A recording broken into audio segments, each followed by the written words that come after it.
Mheshimiwa Spika, nikushukuru sana kwa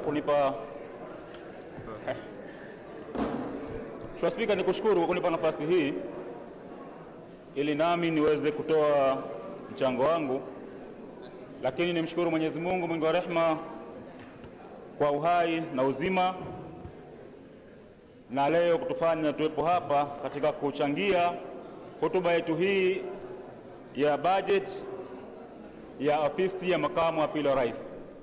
Mheshimiwa Spika, nimpongeze Mheshimiwa Rais wa Zanzibar na mwenyekiti wa Baraza la Mapinduzi kwa kazi nzuri ambazo anaendelea kuzifanya kuwaletea Wazanzibari maendeleo makubwa kwenye nchi yetu. Mheshimiwa Spika, nataka pia nimpongeze Mheshimiwa makamu wa pili wa rais kwa kazi nzuri ambayo anaendelea kuifanya katika kumsaidia Mheshimiwa Rais wa Zanzibar na mwenyekiti wa Baraza la Mapinduzi kuweza kuwaletea maendeleo wananchi wa Zanzibar. Mheshimiwa Spika, kwa sababu tunajadili hotuba hii ya makamu wa pili wa rais, niruhusu pia niwapongeze watendaji wa ofisi hii, katibu mkuu, naibu katibu mkuu na watendaji wote kwa kazi nzuri ambayo wanaendelea kuifanya, lakini pia kuongozwa na waziri anayemsaidia makamu wa pili wa rais, Mheshimiwa Hamza. Mheshimiwa, hongereni sana, kazi nzuri tumeona mnaendelea kuifanya na sisi tunaendelea kuwaunga mkono ili kazi hizi ambazo mnaendelea kuzifanya ziwe bora zaidi. Mheshimiwa makamu wa pili wa rais, ziara ambazo nazifanya sio tu ziara za kwenda kutembea, ni ziara ambazo zinaonyesha matokeo mazuri, zinaleta spidi kwenye miradi ya maendeleo, zinakumbusha wajibu kwenye watendaji ambao wakati mwingine wajisahau kwenye utendaji wao na kupelekea kukamilisha miradi ambayo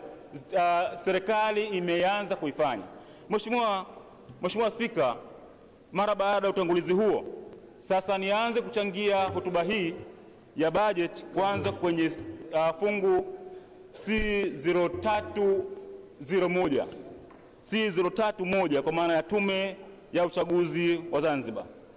Mheshimiwa Spika, nataka kwa dhati kabisa nipongeze Tume ya Uchaguzi wa Zanzibar kwa kazi nzuri ambayo wameifanya katika uchaguzi mkuu uliomaliza Oktoba 29 mwaka 2025. Mheshimiwa Spika, kwa hakika tume imefanya kazi kubwa sana na kazi bora kuwahi kutokea.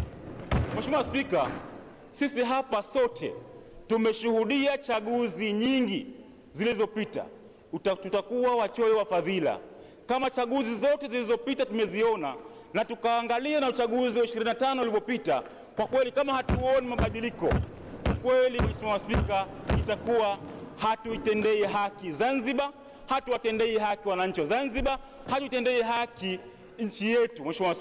Mheshimiwa Spika, tumeona, hatuna haja hapa kukumbushana matokeo yaliyopita kwenye chaguzi mbalimbali ni tofauti kabisa, na kadiri tunavyokwenda kuna maboresho makubwa ambayo yanafanyika kwenye uchaguzi wetu, kwenye tume yetu ya uchaguzi. Mheshimiwa Spika, tume hii ya uchaguzi ipo kwa mujibu wa katiba ya Zanzibar, kwa mujibu wa katiba ibara ya 119, na imeelezwa vizuri majukumu yake na mipango yote ambayo imeelezwa pale. Mheshimiwa Spika, nikisoma tu kifungu cha 119(12) kinaeleza kwamba katika kutekeleza madaraka yake kwa mujibu wa masharti ya katiba hii, tume ya uchaguzi haitalazimika, narudia tena, tume ya uchaguzi haitalazimika kufuata amri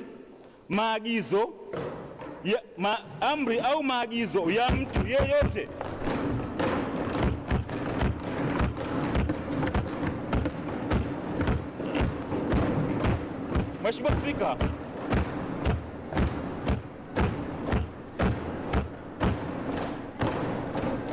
Mheshimiwa Spika, Mheshimiwa Spika, tume hii ya uchaguzi kwa mujibu wa katiba hii ya Zanzibar ya mwaka 1984 toleo la 2020, kifungu hicho ambacho nakisoma cha 119(12) namalizia kusoma kwamba haitalazimika kufuata amri au maagizo ya mtu yeyote au idara yeyote ya serikali au maoni ya chama cha siasa chochote. Mheshimiwa Spika, taarifa. Mheshimiwa Spika. Mheshimiwa Spika, naona Profesa una taarifa kwenye kifungu cha katiba. Mheshimiwa Spika, sisi tuliochangia kuhusiana na maovu ya tume ya uchaguzi hatukuikosoa sheria kwamba ina matatizo. Tatizo tulilonazo katika nchi yetu, yale yaliyomo kwenye sheria hayafuati. Utekelezaji wa sheria, tume hii haipo. Mfano mzuri ambao na uhakika nao, jimbo la Kojani, aliyepata kura nyingi ni mgombea wa ACT Wazalendo. Uongozi wa mkoa na wilaya Pemba Kaskazini na Wete walilazimisha Mheshimiwa Shame Ali atangazwe kuwa mwakilishi wa jimbo la Kojani. Asante. Taarifa. Mheshimiwa, taarifa unaipokea? Mheshimiwa Spika, siwezi kupokea taarifa hiyo. Haya, tuendelee. Mheshimiwa, taarifa. Mheshimiwa Spika. Mheshimiwa, taarifa. Mheshimiwa mwakilishi wa Kojani. Mheshimiwa, taarifa. Naomba ukae Mheshimiwa. Haya yapo mengi haya. Mheshimiwa. Tuendelee Mheshimiwa Bakari. Mheshimiwa Spika. Mheshimiwa Spika, na hiyo ndio maana nimesoma hichi kifungu. Anachokizungumza mzungumzaji alionipa taarifa hapa ni yeye kutaka kutoa amri, kutaka kutoa maagizo kwamba wafuate tume hiyo uchaguzi ifuate chama cha siasa chao. Mheshimiwa Spika, katiba hii imeshaeleza kila kitu. Imeeleza kila kitu na imeweka misingi imara ya kuweza kufuatwa. Kama tungekuwa tunafuata taratibu za vifungu vya katiba hii, tunafuata sheria ambazo tumezianzisha sisi wenyewe, tumezitunga sisi wenyewe, Mheshimiwa Spika, wala asingekutokea hayo yote. Mheshimiwa Spika, nataka niendelee kusema kwamba haiwezekani kwamba tume inakuwa huru wakati wewe unapotangazwa kuwa mshindi peke yake. Haiwezekani kwamba akitangazwa mtu mwingine. Mheshimiwa Spika, haiwezekani. Mheshimiwa, timu ya ufundi inaniambia kwamba makofi yenu haya, kishindo chake na furaha zenu inasumbua kidogo, inaleta usumbufu kidogo. Kwa hiyo taratibu kidogo Mheshimiwa. Tuendelee Mheshimiwa Bakari. Mheshimiwa Spika, nasema haiwezekani kwamba tume hii ikitangaza chama X, huyo ni kwamba tume imeenda kinyume na taratibu, lakini ikitangaza chama Y imekuwa sahihi. Haiwezekani. Haiwezekani. Mheshimiwa Spika, tume hii ya uchaguzi ni tume moja tu ya Zanzibar. Ni tume moja tu. Kwamba haiwezekani tume hiyo kwamba ikifanya matokeo, ikitoa matokeo kwenye jimbo moja, jimbo A, hilo jimbo ni sahihi, hatuendi mahakamani. Lakini jimbo B, tume hiyo moja, haiwezekani Mheshimiwa Spika. Mheshimiwa Spika, tupo hapa Baraza la Wawakilishi, baraza hili la 11 ni matokeo ya uchaguzi wa 2025. Baada ya uchaguzi wa Oktoba 29, ndio maana tulipo baraza hili la 11.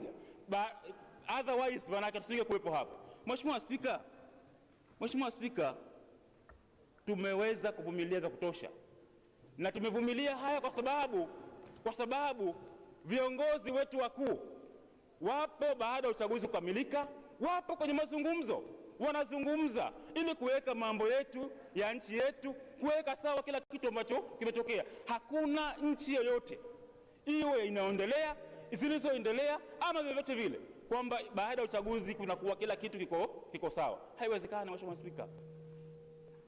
Tume yetu uchaguzi kama tume kwa changamoto, na Mheshimiwa Rais amezikubali changamoto hizo, na ndio maana amekubali kukaa na viongozi wenzake kuzungumza. Hebu Mheshimiwa Spika, ushauri wangu tuwaache viongozi wetu wakuu wafanye mazungumzo, wamalize mazungumzo yao, na sisi baadaye watuletee mrejesho ya yale ambayo wanayazungumza, kwamba tunafahamu kwamba hayo yataleta faida kwa nchi yetu. Mheshimiwa Spika, kusimama ukaponda mambo ambayo yamefanyika ni kama vile haileti mantiki. Mheshimiwa Spika, ushauri wangu ni kwamba tukae tusubiri taarifa ambayo viongozi wetu wakuu baada ya mazungumzo watakaoweza kuitoa. Mheshimiwa Spika, nimetumia muda wangu mwingi sana kwenye jambo hili kwa sababu ya umuhimu wake. Mheshimiwa Spika, nataka kuzungumza jambo moja tu la mwisho, suala la kuwaenzi viongozi wakuu. Mheshimiwa Spika, jambo hili la kuwaenzi viongozi wakuu na mimi nalipongeza sana. Uamuzi huu ni uamuzi mzuri kwa sababu tunathamini na kutambua kazi na mchango wa viongozi wetu hawa ambao walipita, kazi ambayo wameifanya kwa taifa letu, na unatoa faraja kwa familia ambazo wamekuwa na mpendo wao huyu ambaye ameondoka. Mheshimiwa Spika, pale Wawi tunaye kiongozi wetu mkuu ambaye alikuwa makamo wa rais wa Jamhuri ya Muungano, alikuwa waziri kiongozi pia, Mheshimiwa Dr. Omar Aljuma. Mheshimiwa Spika, tumepeleka malalamiko mengi kuhusiana na kaburi lake, na mara hii bahati nzuri Mheshimiwa Waziri, wewe ndio uliokuwa mgeni rasmi kwenye kumwombea dua kiongozi wetu huyu.